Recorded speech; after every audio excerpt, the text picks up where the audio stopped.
আমি এহেন স্টেজের আজকের বক্তা, আর আপনারা এহেন স্টেজের ডবল শ্রোতা। তো খালি শ্রোতা হলে হবে না, একটু শুনতেও হবে।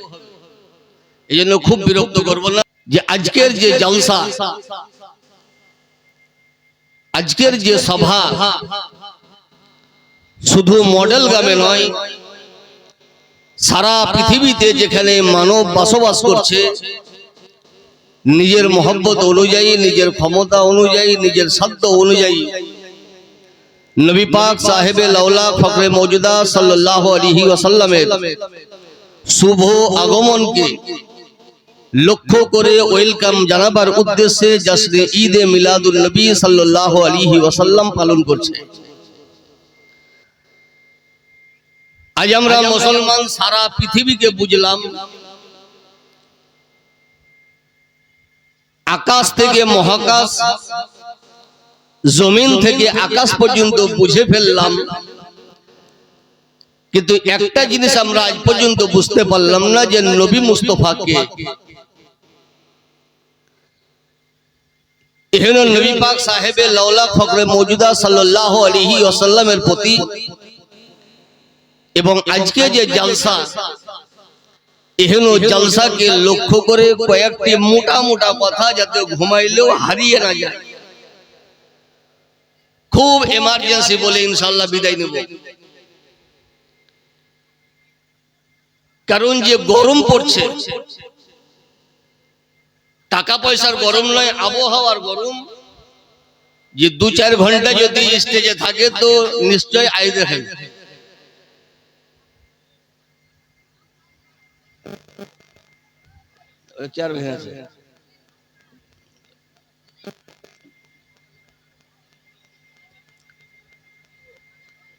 আপনারা ঘুমিয়ে আছেন না জেগে আছেন? কে কি বলছে কিছু বুঝতে পারছে না। যে ঘুমিয়ে আছে ও ঘুমিয়ে আছে বলছে না জেগে আছে।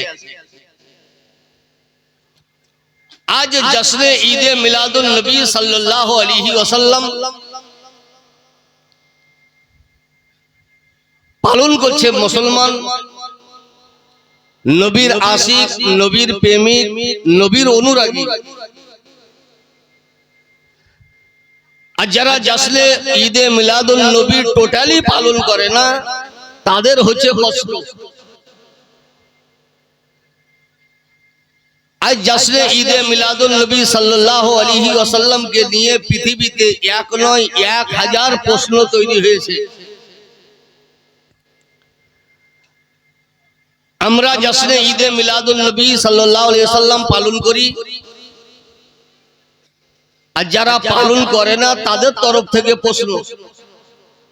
তো আমাদেরকে জশ্নে ঈদে মিলাদুন নবী পালনও করতে হয়েছে, দ্বিতীয়ত ওদের অসুখের ট্রিটমেন্টও করতে হয়েছে। আজ এই জশ্নে ঈদে মিলাদুন নবী সাল্লাল্লাহু আলাইহি ওয়াসাল্লামকে নিয়ে নতুন 2025-এ নতুন প্রশ্ন, সেটা হলো এই যে আমাকে একবার জিজ্ঞাসা করেছিল যে মৌলানা সাহেব, আমরা জুম্মার দিনে বক্তব্যতে শুনেছি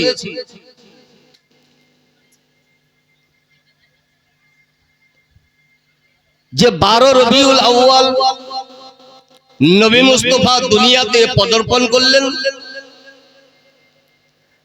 আর এহেন 12 রবিউল আউয়ালে নবী মুস্তাফা দুনিয়া থেকে বিদায় নিলেন। তো 12 রবিউল আউয়াল নবী মুস্তাফার আগমন দিবস,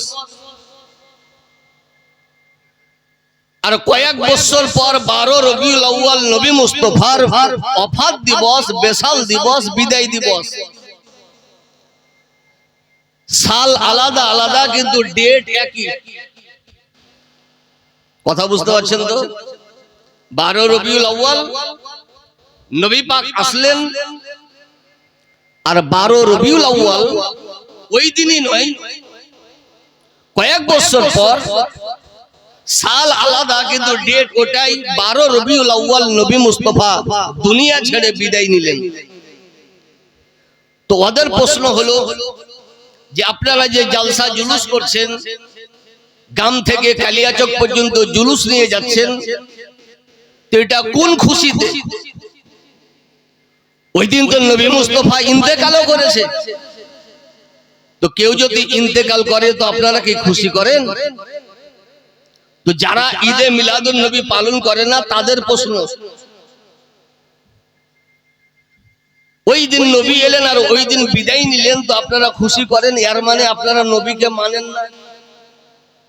আমি যে শোনো, বিশ্ববিখ্যাত পণ্ডিত জিনার লেখা কিতাব সারা পৃথিবীতে যে জামাত দিতে আছে তারাও পড়ে, এবং যে জামাতের মৌলবি দাঁতে নি তারাও পড়ে। আল্লামা কাজী আয়াজ আলাইহি রহমা রিদওয়ান উনি শেফা শরীফে একটি হাদিস লিপিবদ্ধ করেছেন। কি হাদিস? যে নবী মুস্তাফা বক্তব্য রাখছেন, নবীর বক্তব্য আর 2025 বক্তব্য দুটাই সমান হবে। আজ আমাদের বক্তব্যের সংখ্যা পশ্চিমবঙ্গে পেল্টে গেছে। বেটা ছেলের কাছে বক্তব্যের জালসার সংখ্যা আলাদা, আর মেয়া ছেলের কাছে জালসা জুলুসের সংখ্যা আলাদা। মানে এদের ডিকশনারি আলাদা, ওদের আলাদা। আমাদের পশ্চিমবঙ্গের মা বোনকে যদি বিহারের কোনো মা বোন লেডি জিজ্ঞাসা করে যে জলসা কাকে বলে, তো পশ্চিমবঙ্গের মা বোনরা উত্তর দিবে যাতে গজল হয় ওকে জলসা বলে। কাকে জলসা বলে? যেখানে গজল হবে, সুর হবে, তাল হবে, ওইটাকে জলসা বলে, কারণ চিরকাল ওইটাই দেখি আসছে। আর ইয়ার পরিবর্তন যদি হয় তো ওকে নতুন লাগবে। একটা মুসাফির মানুষ নদী পার হবে তো বেজে গেছে রাত 1:30টা, মাঝি তো ঘুমিয়ে গেছে, অত রাতে কে প্যাসেঞ্জার থাকবে? তো যে ভাই আমাকে পারও হতে হবে আর ফজরের নামাজও ধরতে হবে, তো এক কাজ করো, লোক তো তোমাকে প্রতিদিন পয়সা দেয়, তো আমাকে পার করো, ডবল পয়সা দেব। বুঝে যে না, পয়সার কারণে আমি নিজের ঘুমকে নষ্ট করবো। তো যে এক কাজ করো, পয়সা যদি না নাও তো এক কাজ করো, আমি তোমাকে আমলেট দিব, পার করো। তো এই মাঝি জীবনে আমলেট দেখেনি, ও তো দেখেনি এবং মিলাদেও শুনেনি যে আমলেট কাকে বলে। যে হ্যাঁ এবার রাজি হতে পারি যদি আমলেট দাও। ও তো মৌলভী সাহেবের টিফিনে দিয়েছিল ডিম ভাজা, ও খাইনি, ওটা পকেটে ভরে আছে। তো পার হওয়ার পর ওকে দিচ্ছে যে ভাই লেও, তো খুলি দেখছে যে ডিম। যে ভাই প্রথমে তো বলতে পারতা যে ডিম দিব। তো জীবনে আমলেট দেখেনি, ওই ডিমকে ভেবেছে নতুন জিনিস। তদ্রূপ আমাদের হানফি জামাতের পশ্চিমবঙ্গের মেয়া ছেলেরা ভাবে যে গজল মানে জলসা। এই জন্য এত পিছিয়ে গেছি যে আমাদের পিছিয়ে যাওয়ার কারণে বিজেপি সরকার ওয়াকফ বিল পাস করে আমাদের জমি জায়গাকে সবকে দখল করে নিল। ঠিক না বে ঠিক? কিন্তু যেখানে ওয়াহাবিদের জলসা হয়, পশ্চিমবঙ্গের কথা বলছি, যেখানে গায়ের মুকাল্লিদদের জলসা হয়,